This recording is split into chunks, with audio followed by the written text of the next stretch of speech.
Alright, what's going on, guys? Try back again, here to bring you another video. This one's going to be doing my weekly review for this week's episode of The Walking Dead Season 5. This week we got to see The Walking Dead Season 5, Episode 14, which is called Spend. Oh my gosh, what an awesome episode.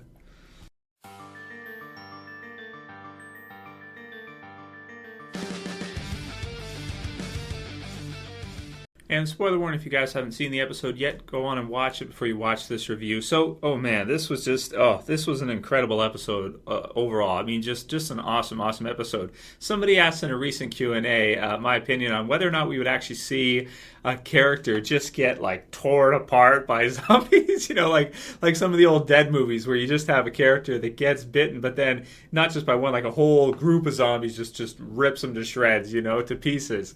And I said in that, I was like, well, I don't know, because it's cable, right? So I don't know if AMC is going to want to do it. This episode, we saw it twice, and they showed us, I kind of had an idea that's what they would do, is they would show us enough to give us the idea that they're just getting just absolutely devoured and smashed, but they wouldn't zoom in on it and spend a lot of time with it. And that's what we got to see in this episode, major spoilers, with both Aidan and Noah. But Aidan's was worse. I mean, he was like trapped there. He was skewered in two places with those metal pieces. They're trying to get him off, and it's just not working. And you can see his guts coming out. Oh my god, it's so gross. And all this they're chowing down. These zombies at this point are hungry.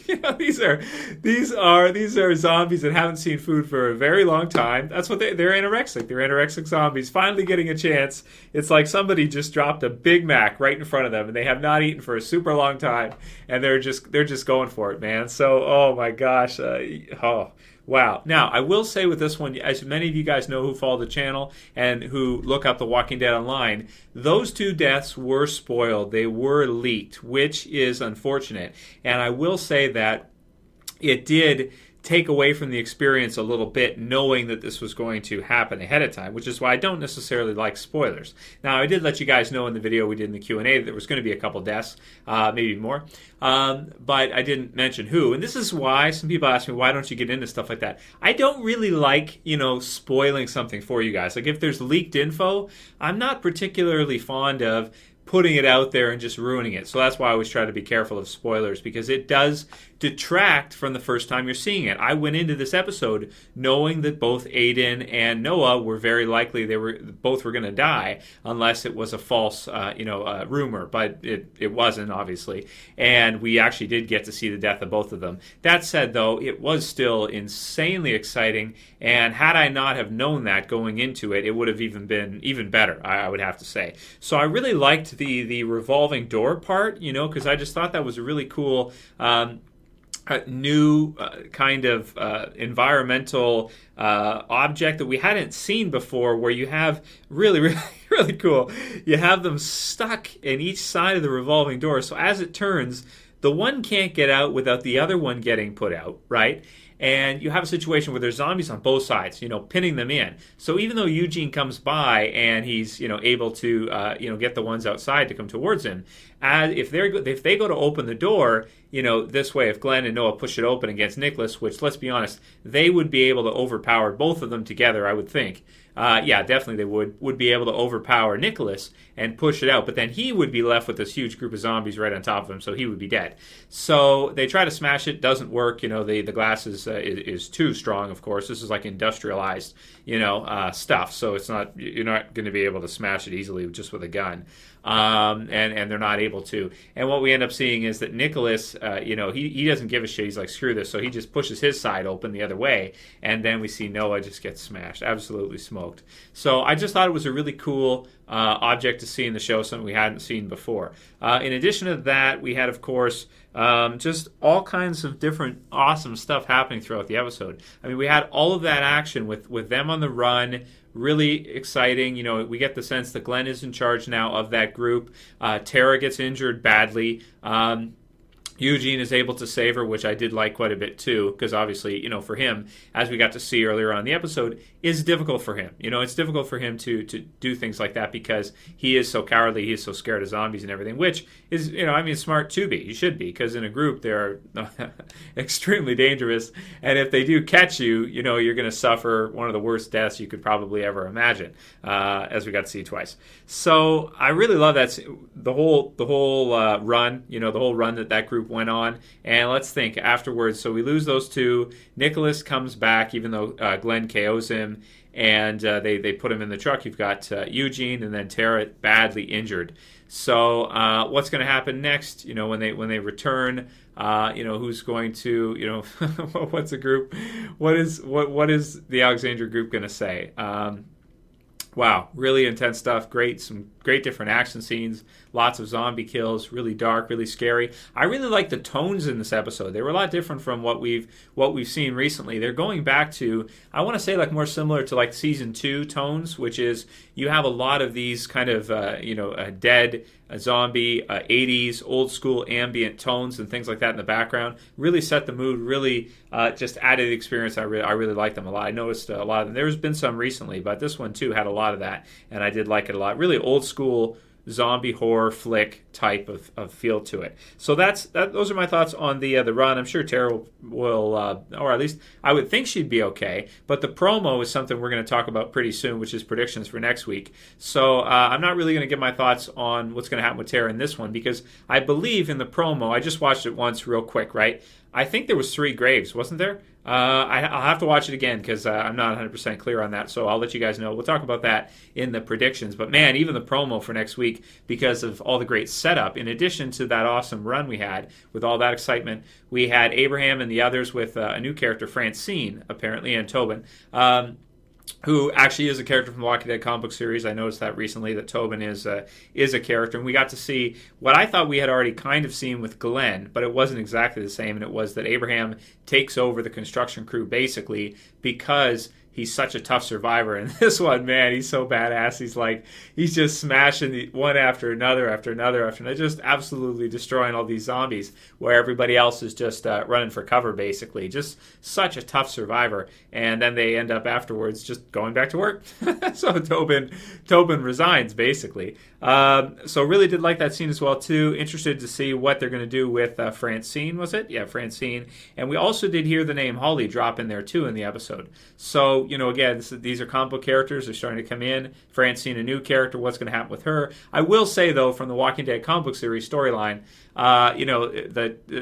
because Abraham saved Francine, obviously she's going to appreciate that, and she's going to be a little fond of Abraham. So what will we see with that in the TV series? Will we see some kind of love triangle between Abraham and Rosita and now this Francine character, or will something else happen with another female or something? I don't know, but I'll just put it out there that Rosita is way hotter than this Francine character. So way hotter. So I don't know. Maybe we'll see a twist with that, because I don't think. Well, maybe I shouldn't say it's not realistic, but if you've got a super hot chick, are you really gonna just screw around on them with some other girl that's like halfway, not like halfway as hot? I don't think so. Anyway. So let me know what you guys think about that, what we're going to see with Abraham. Again, we'll talk about this more in the predictions. So there was that. We had the stuff with Gabriel, who starts off at the beginning of the intro, and then in the end we see him confess, or well, not really confess, but he tells Deanna what's up. He tells her that he believes that Rick and the others are evil. They're pure evil. He's, I don't know. I'm not a huge fan of Gabriel. I think that he should be appreciative to them that they saved him, that they have taken care of him, gotten him here, because without them, he wouldn't even be here. He's not appreciative of that. At the beginning, he's out of frustration and just trauma. He's ripping apart the Bible and all that and doing everything.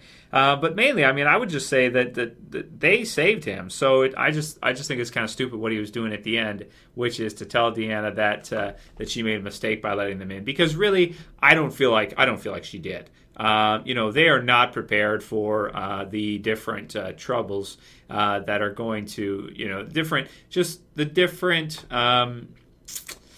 challenges that are going to be ahead for, zombie apocalypse. The Alexandria group is not ready for them. So Rick's group being added to them, even if we're going to see some deaths, like we've had some deaths already, I still would say that definitely they're better off with them, even though there's going to be a few of them that are going to be killed off, as we've already seen. But, they had just said that they had lost 4 prior, right? Aidan and Nicholas there had lost some just before. So we get the idea that they've pretty much always been losing people. And now, in this case, Francine probably would have been killed, right? And Abraham saved her. So, I think the good that they do outweighs the bad.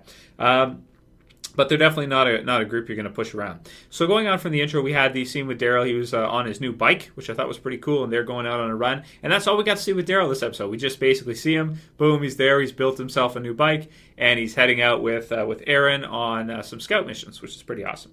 So we've got that. Going on from there, we have the Rick and Jessie scene with the broken owl. Somebody's created a mess, and this one was really kind of twisted, and also, we kind of knew that this was going to happen based on the comic book storyline, and it's pretty much verbatim, but you have Carol added in there, and you have this Sam kid added in there. So the Sam kid is seemingly being hit by Peter. Jessie's being hit by Peter. Carol tells Rick this, and she also tells him that she thinks he's going to have to kill Pete.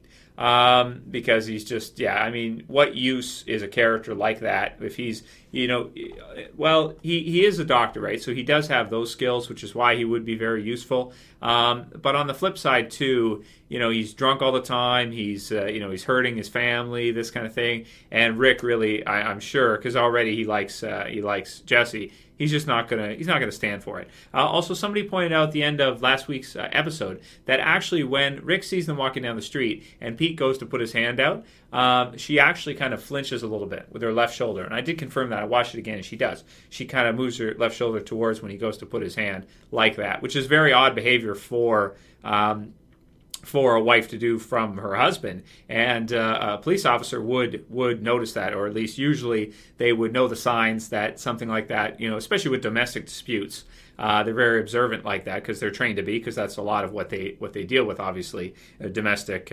problems like that. So I thought that was cool, and I wanted to mention that. That was a great comment from that person last week. So really excited to see what happens with that, the whole Carol, Peter, Jessie. I think this Sam character is really, really funny. He's just like the Cookie Monster. He's constantly coming after her, badgering her to make more cookies. He's just like a kid in a zombie apocalypse. Rambunctious, has nothing to do. Father probably hates his father. It seems like Pete has been really bad to him, even to the point where he's smashing things and he's acting out like crazy just because he's so upset and confused with the world. He doesn't know what to do, so he physically takes out all of his aggression and his anger from what's going on at home, just on random things.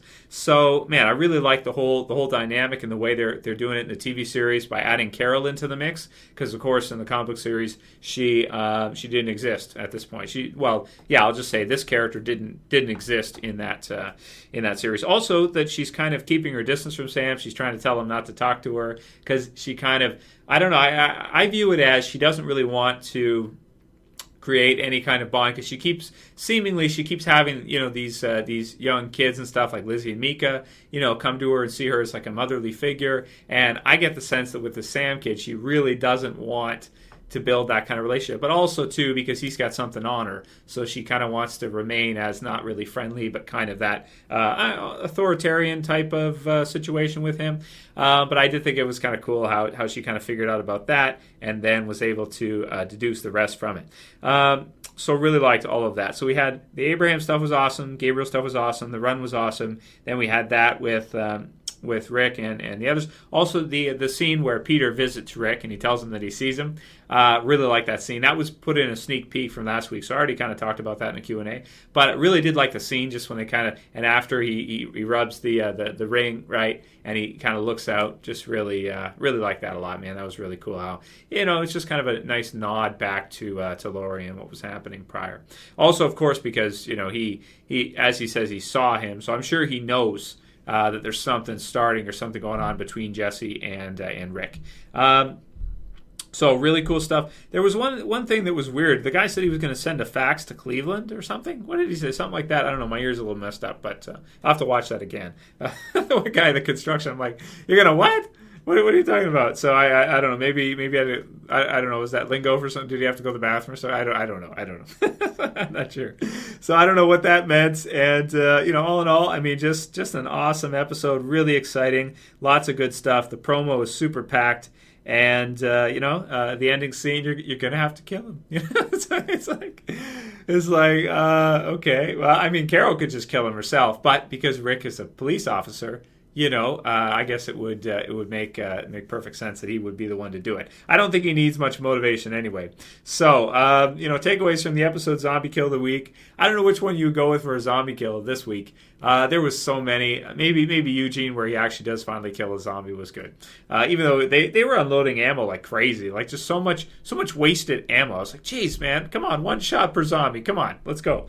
So in terms of score, I'm going to give this one a 9.5 out of 10. That's about as much detail as I'm going to go into for this week. Just an awesome episode, and of course the predictions for episode 15. We only got 2 episodes left. Holy cow. But it's definitely ramping up for the finale. I felt like this was pretty close to finale worthy episode. In The Walking Dead, they never disappoint. The last few episodes of the season, always awesome. The finale itself, of course, is going to be huge. But, the episodes leading up to, like last year we had The Grove, this year we have this, and then, probably have, episode, 15 should be good, and then the finale, of course, should be bananas. So let me know what you guys thought about all of that. Lots of things to talk about. What do you think is going to happen with Tara? The others, the Pete situation, Abraham, and just everything that's going on. Let me know what you guys thought about it. Maybe favorite zombie kill of the week. If you want to put it in the comments below, go ahead. And the predictions video will be up soon. If you guys liked this review, please, as always, thumb it up below. If you want to help support the channel, please share it.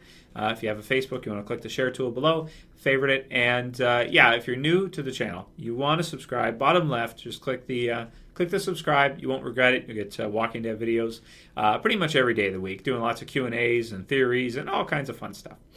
Send me your guys' video suggestions for this week. Send me your questions for the Q&As, and let's do it. Let's talk about it. And man, just an awesome episode. Really, really enjoyed Spend. That's it for this one, guys. See you in a little bit for the predictions. As always, it's Trev. Same peace.